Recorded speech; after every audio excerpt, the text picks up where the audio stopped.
Never stop learning because life never stops teaching. So today we will learn stocks and shares. We will go through previous year's question paper problems, especially 3 marker and 2 marker ones. And I will explain each of the problems step by step. There is another 1 marker video for stocks and shares which has explanation of every 1 marker. So you can refer that video for 1 marker. And for 3 markers, we will go through now. To give a brief intro about stocks and shares, first thing is we need to know few key terms.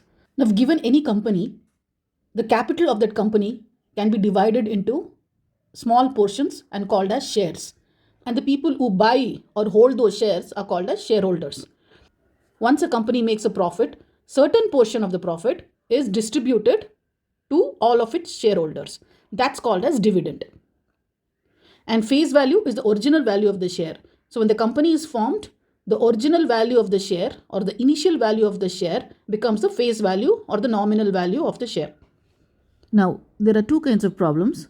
One is to find income and to find yield, right? So whenever there are problems related to finding income or yield, this is the formula that we have to use. Income is equal to dividend by amount per share or market value per share into cash, right? Into the investment, into the amount you have invested. The other one is yield. Yield is nothing. Yield is dividend by amount invested, right? Into 100. So yield is always in percentage. So yield or rate of interest means the same. Dividend by amount invested into 100. It's always expressed in percentage. The other type of problem is, right, to find the stocks that can be purchased given certain amount. How much money is needed to buy X amount of stock? How much money can be realized means how much money you can get. Realized means you can get. How much money can be realized or obtained by selling X amount of stock. Whenever you have such problems, you will have to use this kind of a method. First have face value, then have market value, put the figures and find the, basically you'll have to use this ratio and proportion method to come up with the answer. So here are the question paper problems from previous years. These are all 1 markers. Like I said, there is a separate 1 marker video where you can go through explanation of all 1 marker problems.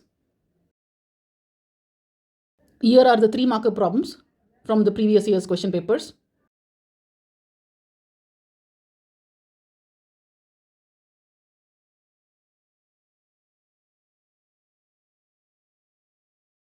So we'll go through each of these 3 marker problems. First one is Mr. Sandeep invests rupees 15,000 cash partly in 3% stock at 75 and partly in 6% debentures at 125 in such a way as to get a return of 4.5% for his money. How much does he invest in each? A debenture is kind of a debt, certificate for debt. That is, I can say loan, right? So company takes the debt and issues that particular certificate to the person who wants to give that loan. So in this case, Sandeep wants to buy 6% debentures. That means company is issuing debentures, which is something like a loan certificate, and is collecting that money from Sandeep because Sandeep is investing on that debenture for that company and is also investing on the company's stocks. So stocks and debentures, right? So now we'll have to figure out how much is investing in each. They've just given the price of each stock, right? The stock price is 75, the debenture price is 125, right? And stock is at 3% dividend and debenture is at 6% dividend. So you need to figure out how much money he invests. Total money that he invests is 15,000 rupees. A portion of it is in stocks and a portion of it is in debentures. And we have to find out what is that portion in each of this. So we know the total cash, it is rupees 15,000. He is investing partially in 3% stock and partially in 6% debenture. Let's assume that he is investing X in 3% stock. Therefore, total amount is 15,000. The remaining amount is putting in debenture. The remaining amount is 15,000 minus X. X is the investment that he does in stocks. It's also told in the question that he gets a return of 4.5% for his investment. Return is nothing but income, right? He's getting income and that income is 4.5%. Now what is the formula for income? Income is dividend by amount per share into cash invested. So what is the dividend? Notice here it's 4.5%. So it will be 4.5. What is the amount per share? It's not given, so we assume it is 100. And what is the cash invested? 15,000. That's the total cash is investing. And this is the total income, right? It's a total income that is getting from both of his investments, that is stock investment and debenture investment. Both are giving him an income of 4.5%. Now, once we calculate this, we'll get rupees 675. We will get rupees 675. Let's call this as equation 1, right?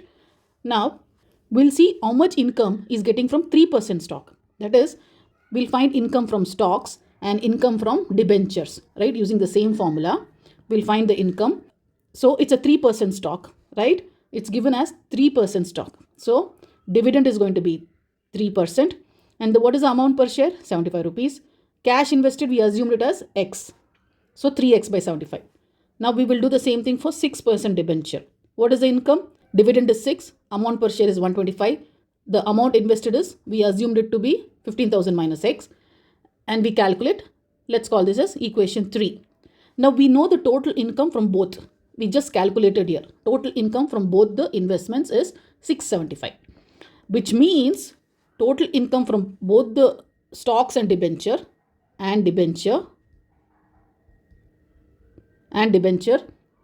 is equal to, add both equation 2 and 3. Right? This is the income from stock. This is the income from debenture. Add both of them. We know the total income which we obtained here, which is 675. Right? So put all of these here. 675. This one, debenture income. Now you have this X as a variable. When you simplify this equation, you will figure out X. You can find out X. So you get X value as rupees 5,625. What is X? It's a first stock. We assume that we will invest X amount in first stock. So that means the investment in first stock is rupees 5,625. And the remaining amount he puts in the second stock, it's not stock, it's debenture, right? Let me write this as debenture.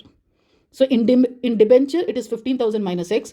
So 15,000 X is this one, first stock. So 15,000 minus 5,625, which is 9,375.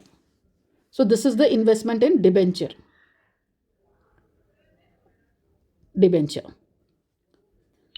Let's go to the next problem. Pratik sells out rupees 6,000 worth of 7.5% stock at 108 rupees and reinvests the proceeds in 9% stock. If Pratik's income increases by rupees 270, at what price did Pratik buy 9% stock? Now, there are two transactions that are happening here. One is Pratik is selling out the stocks that he has. That is 7.5% stock. He is selling it at 108 rupees. Once he sells, whatever money he gets, right? Look at this. Once he sells, whatever money he gets, he will buy another stock, which is 9% stock. 9% stock meaning it gives 9 rupees dividend for every 100 rupees. So he buys this 9% stock, and once he buys the stock, his income increases. It increases by rupees 270. Now we need to find out at what price did Pratik buy this particular stock. At what price did he buy this stock? Right? We know at what price he sells. He sells the 7% stock at 108 rupees. But we don't know at what price he buys it. Right? That is what we need to figure out. So let's start from the last step. Right? You need to find the amount per share or market value. You need to find this. And we know the income formula. Income is dividend by amount per share or market value into cash. Cash is nothing but cash used to buy this particular share. Cash invested. We don't know how much cash is invested, right? But we know the cash he invests in buying the stock is nothing but the cash obtained after selling this stock. After selling the stock, whatever money he gets, he uses it to buy this stock. So cash invested is nothing but money obtained after selling 7.5% stock. And the dividend is 9% because he buys 9% stock. So we need to find market value or amount per share, right? And the formula is income is equal to dividend by market value into cash invested. So we need to find the cash invested, right? We need to find market value. We don't know the income. We know that the income has increased. It has increased by rupees 270. Initially, when he had invested in 7.5% stock, he had received some income. Now, after investing in 9% stock, he gets additional income of rupees 270. That means you will have to take additional income of 270. That means you have to take income from 7.5% stock and add it up with 270. If you add it up with 270, then you get the actual income from 9% stock. Now we'll have to find income from 7.5% stock. So we'll have to find this, we'll have to find market value, and we have to find cash invested. Now market value is the final answer, right? This is what we need to figure out. Now we'll first figure out what cash has been invested. How do we figure that out? We will see how much money he obtained by selling this 7.5% stock. So again, we'll create this two columns, face value or stock worth and market value or amount per share. So for 100 rupees share, he's selling it at 108, right? This is the selling price. He's selling 7.5% stock at 108. And what is the stock worth? 6,000 rupees. It's given here. It's given here. He sells out rupees 6,000. That means he sells out stock worth 6,000. The worth of the stock is 6,000 rupees. So we put the stock worth here. Now what is the market value? That is, when he sells 6,000 rupees worth stock at 108, what is the amount that he's going to get? That's nothing but divide 6,000 by 100 into 108. This one. Right? And you get 6,480. So this is the money that he gets after selling. And what does he do with this money? He's going to reinvest in 9% stock. He's going to reinvest in 9% stock. Notice this, reinvest the proceeds. Proceeds means, so whatever is obtained by selling the first stock, that is called as proceeds. That he will reinvest in 9% stock. So now we got cash invested also, right? What was it? 6,480. This is 6,480. We got this, right? Now what is that next we need to find? We need to find income from 7.5%. So income is equal to, let's look at this. Dividend is 7.5. Amount per share we don't know. So we assume it is 100. Don't put 108. This is not the share price because he sells it at 108. Before selling he makes an income, right? And that share value we don't know. That's not given. So we assume it is 100. And what is the cash? Cash could be even market value, right? It could be the complete investment value or market value. That's given to be 6,000. So when you do this, you'll get 450 rupees as the answer. Now, coming back to this, 270 increases from his initial income. So initial income is 450 plus 270. So it becomes 720. So it becomes 720 is equal to 9. We need to find market value or the amount per share into cash invested is 6,480. Now if I simplify this, I'll get the market value as rupees 81, right? So 81 rupees is the share value. So I hope this is clear. Now let's take this next problem. A man invests equal sums of money in 4%, 5% and 6% stock, each stock being at par. If the total income of the man is rupees 3,600, find his total investment. Now, he invests in 3 stocks, 4%, 5% and 6%. Each stock being at par. Par means at the original price. Original price is not given here. So we assume it is 100 rupees, right? And at par. So he's buying every share. The market value of every share is at par, that is 100 rupees. Since it's not given, right? At par means it is neither at discount nor at premium, right? It is exactly equal to the original price of the share or face value of the share or the nominal value of the share. Anything, right? Anything you can call it. If the total income, that means income from this one, and from this one. From 3 stocks, you'll have to take the income, add it up, and that is rupees 3,600. Now you need to find his total investment. Let's assume that X is the investment in one stock, but they've told that equal sums of money is invested.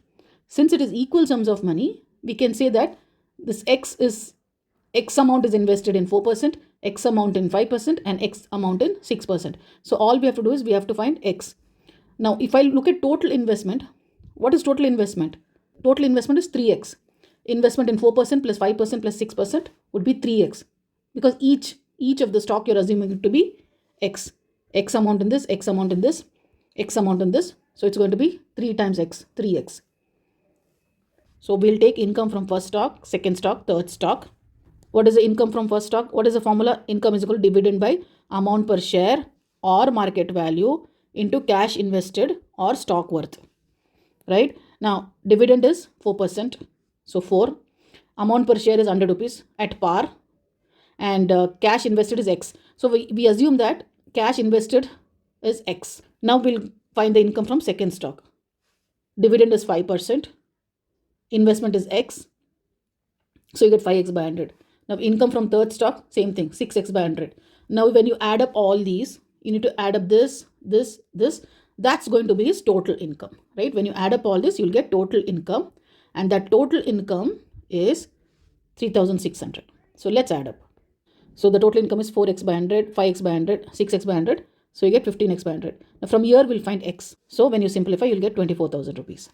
Now what is the total investment? It is 3X. Total investment is 3X, which is 3 times of 24,000. So 72,000 is the total investment. Now let's look at the next problem. Rakshit decides to invest in TCS shares, which are selling at 2020 per share. How much money is required to purchase 10 shares if the brokerage is 0.5%? Very simple question. He is investing in a share which is priced at 2020. So this is nothing but market value, right? This is the market value. Now how much money is required to buy 10 shares? Obviously 10 into 2020, which is going to be 20,200. This much money is required to buy this 10 shares. But there is brokerage also, right? What is the brokerage percent? 0.5%. So on whatever you buy, on the total amount that you buy, right? 20,200 is what he is going to invest. On this, you have to put brokerage. 0.5% of this money, of this money is the brokerage. So 0.5% is 0.5 by 100 into this amount which is investing. So it becomes 101 rupees. So this is the brokerage. Now you add this brokerage to the investment amount. So amount required to purchase is share price plus brokerage. Share price is 20,200 and brokerage is 101. This is the total amount required. Let's go to the next problem. Sanjana invests rupees 3240 in a stock at 108 and sells when price falls to 104. How much stock at 130 can Sanjana buy? Now what is the question? How much stock? How much stock means stock worth, right? How much stock means what is the stock worth at 130? At 130 means it's market price or share price, right? Amount per share. So what should we do? We should first make two sections, face value or stock worth. And then we'll put market value or amount per share. Two sections.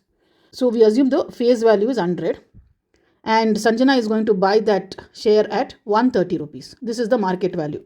130 rupees is the market value and face value or original value is 100 rupees. Now how much stock worth? That means this one.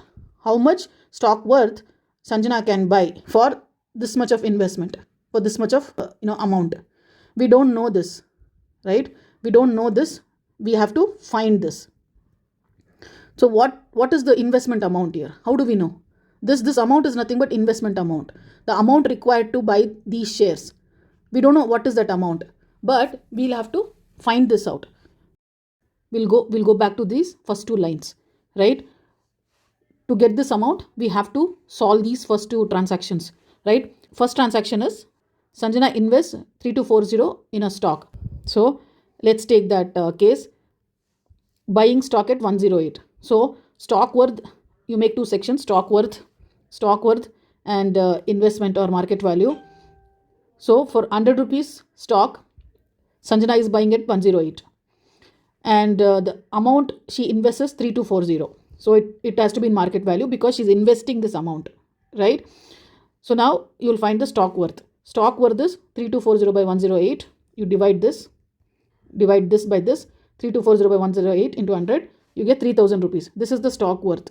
That means Sanjana buys 3000 rupees worth stock at 3240. That means she is buying it at a higher price, right? 3000 rupees worth stock she is buying for 3240.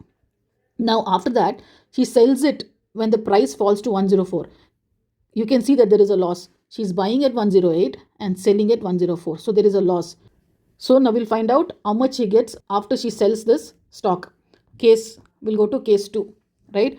Stock sold at 104. So stock worth and market value. 100 rupees stock, she's selling it at 104. And what is the stock worth? We just obtained it, right? Stock worth is 3000 rupees. So the 3000 rupees stock worth she's trying to sell. Now when she sells, what is the market value she will get? What is the market value? She's selling it, right? So she will get market value or the returns after selling. So divide this 3000 by 100 into 104. So what you'll get? 3120. So you'll have to use ratio and proportion method. What is it? It is like this, right? 3000 is to 100 is equal to, you can assume that this is x, is equal to x is to 104. Therefore, you'll have to do this. 3000 into 104 is equal to 100x. You multiply this and multiply this. Therefore, x is equal to 3000 into 104 divided by 100. That's what we have done here. So you get 3120 as answer. See, you can see that it is reduced, right? Investment was 3240. She sold it at a loss, right?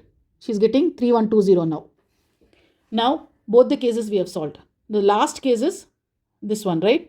Last case is, we'll have to come back to the original question. How much stock at 130 can Sanjana now buy? Now, she gets this money, right? This is the money Sanjana gets after selling. What she will do with this money? She'll reinvest or she'll buy. She'll buy stock at 130. So this is her investment amount. So her investment amount is 3120. So now we have got this amount, 3120. So we will find the stock worth. That's what we are supposed to find. How much stock worth? How much stock means how much stock worth. So this is nothing but, you'll see here, for 100 rupees it's 130. Therefore, investment amount is 3120. What is the stock worth? So you'll get 2400 when you simplify. So whenever you have such questions, right, there are multiple transactions here. What you do, you first look at the number of transactions. There is one transaction here. This is the buy transaction.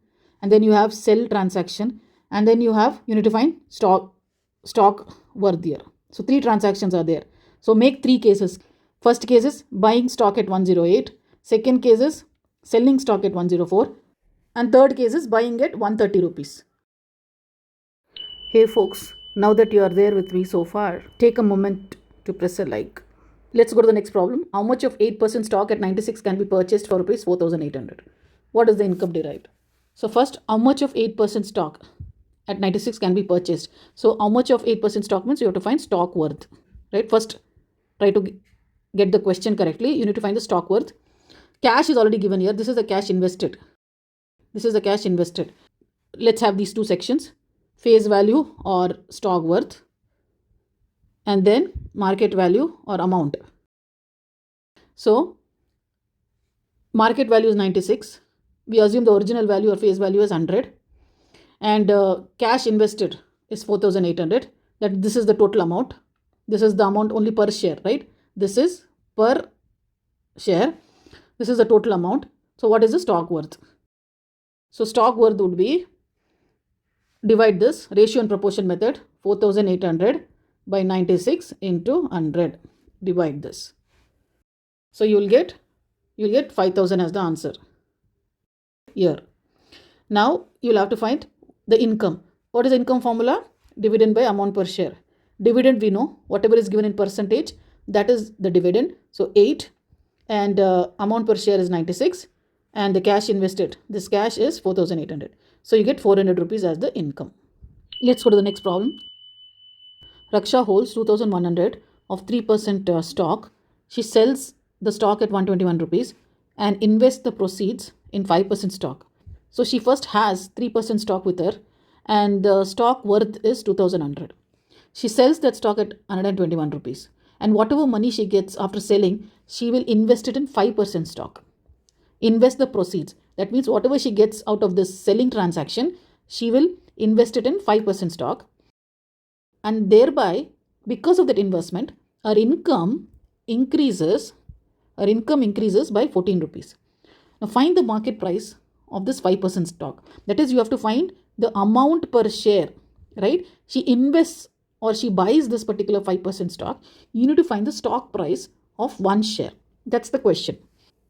What we will do is, we'll take case 1. There are 2 transactions here if you notice, right? This is selling transaction. This is one transaction. And buying transaction, this is one transaction. So we'll first look at selling case, right? So what we will make 2 sections, face value and market value. Market value or amount per share. So what is the amount that she's selling it at? 121 rupees. What is the face value? We'll assume it is 100. And what is the stock worth? 2100. So where should it come? Stock worth is always here. It should come here, right? This is stock worth, right? Now from this you can find the total investment amount. This is amount per share. So this is the total stock worth. So you need to find out what is the total investment or total market value once she sells the shares, how much she is going to get. That you will get from this particular value. So we'll say market value is equal to, you have to divide this by this ratio and proportion, 2100 is to 100 is equal to x is to 121, right? Like this. So you'll get, multiply this and multiply this. So you'll get x is equal to, you'll get 100x is equal to 2100 into 121. Therefore x is equal to 2100 into 121 by 100. So what is that we are going to get? Market value is 2541 rupees. This is what we are going to get. So this is the amount she is going to get after she sells the stocks. Now what is the next thing that she is going to do? She is going to reinvest or buy 5% stock with this money. So let's go to second case. So case 2, there is income. Income increases by rupees 14 and we need to find the market price. Now what is the income formula? Income is equal to dividend by amount per share, divided by amount per share or market price into cash, right? Now what is the dividend? It is 5% stock. So this is the dividend, 5. And we need to find this market price. And what is the cash? Cash is nothing but the cash obtained from selling this, 2541. This is the cash, 2541. Now this income increases by 14 rupees. So you know 14 rupees is there. Increases. That means you'll have to add the income from the first transaction. That is when Raksha was holding this share, right? She adds some income. That income you need to add to this 14 rupees. So let's find this income now. Case 1, right? Here, what will be the income? What is the percentage of what is the dividend? 3% stock. So 3 by, we don't know at what price Raksha had bought this share. She sold at 121, but we don't know for how much she bought it. So we assume it to be 100 rupees, right? And what is the cash? Cash or market value? The total investment value. It can be anything. Total investment value or the total market value. It is 2100 here. 2100. So what do we get? We get 63 rupees. So we get 63 rupees as the income, right? From the first transaction. Now you add that 63 to this 14 rupees. So how much you get? You get 77, right? And this will be 12,705 by market price. And therefore, when you simplify, you will get market price as 165 rupees. So this is the price per share. This is the answer. Now let's go to the next problem.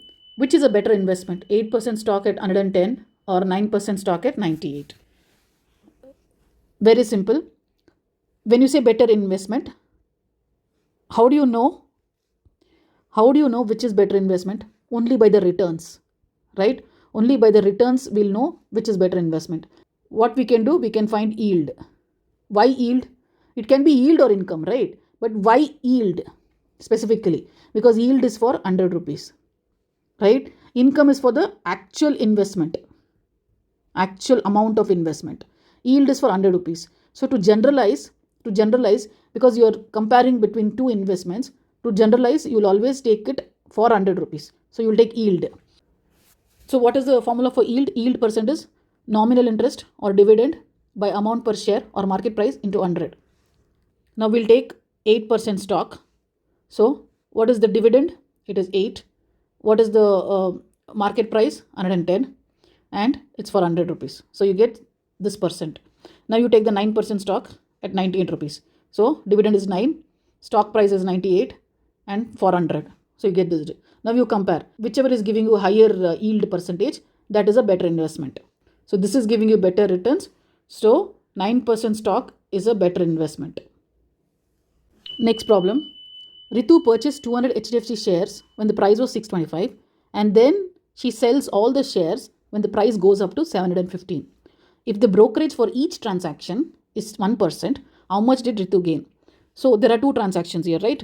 One is purchasing the shares at 625 rupees and then selling the shares at 715. So she's under profit because she's buying it at 625 and selling it at 715, right? Now you need to find what is the profit.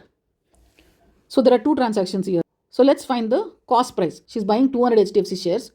Price of each share is 625. So total buy value, right? She's buying this.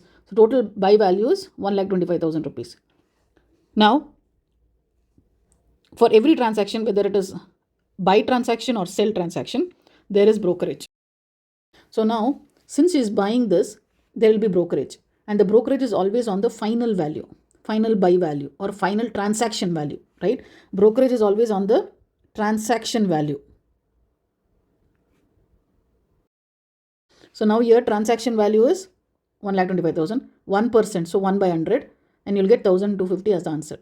Now, next she will sell the shares at 715. So she's going to sell how many shares? 200. So it's going to be 200 shares at 715. So the total sell value is 1,43,000. Now again there is going to be brokerage because there is a transaction here. So there's going to be a brokerage. Brokerage is 1% of how much? Of the transaction value. So you'll get 1,430. So now in both the cases we found brokerage, right? But we should add this brokerage here to the transaction. We need to add. So here this 1,250 should be added to this. So our cost of buying the share is the actual share value plus brokerage. Here total cost price or buying price is actual share value plus the brokerage. This is the actual buying price. So now similarly for selling price, what's going to happen is you'll take the actual selling price and you'll subtract the brokerage. Here it's going to be subtraction because you're selling it. What's going to happen is you're going to get that money, right? Since you're selling it, you're going to get this money, right? And when you're getting it, you'll have to deduct the transaction charges. It'll get deducted here. So this brokerage is going to get deducted and you're going to get this as the actual selling price. Here it's getting added because here you are buying the share. When you are buying, you are giving the money. And when you are spending the money, that time itself they're going to collect your brokerage. So that's why it's getting added here. Because whenever you are paying that money to buy the shares, along with that actual money, brokerage will get added. Here what's going to happen is you are getting the money. So while giving the money back to you, they will deduct the money, they will deduct brokerage and give the remaining money to you. So let's go to the next problem. Prashant sold 25 Biocon shares when the market price was rupees 400 per share. He sold 25 shares and the price of each share is 400 rupees. So selling price of 25 Biocon shares is 25 into 400, right? 25 shares is selling and for 400 rupees. So total selling price is 10,000. He then bought 10 Reliance shares which were selling at rupees 800. So from whatever money he receives, he will buy Reliance shares at rupees 800. Now there is brokerage for each transaction and the brokerage is 0.25%. So that means for selling also brokerage and for buying also there is brokerage. So we'll calculate the brokerage. Brokerage is 0.25. So brokerage 0.25, since it is percent by 100 into what is the selling price? 10,000. So 25 rupees. So what will be the actual money he will get after selling? It will be, the money will get deducted. This brokerage will get deducted from the actual sell value. So selling price minus brokerage, 10,000 minus 25, which is 9975. Now, you'll take this 9975 remaining amount and you will buy 10 Reliance shares at rupees 800. That is 10 Reliance shares at 800. It's 8,000 rupees. And then there is brokerage for buying also. It's same thing, 0.25%. So 0.25 by 100 into the buy value, which is 8,000. So you get 20 rupees. Now what is the total buying price? So it will be brokerage plus buying price. So it is cost price plus brokerage now. Here it gets added. Here it gets added because he has to pay that money. Yeah, along with the price of the shares, he has to also pay for the brokerage. So both are getting added. Here what's happening? In selling case, the money is getting deducted from him. Before giving the actual money, they will deduct this brokerage and give 9975. So now the balance amount he gave to his daughter for shopping. Now we'll have to find what is the balance amount. How much did Sonu receive? She received whatever her father gave, right? And how much did father give? The balance amount. What is the balance amount? This is the sell value. This is the buy value. This remaining amount is 1955, which he gives to his daughter Sonu. So Sonu receives 1955 rupees. So with this, we've come to the end of this particular video. If you found this video useful, do press a like and share it. Thank you.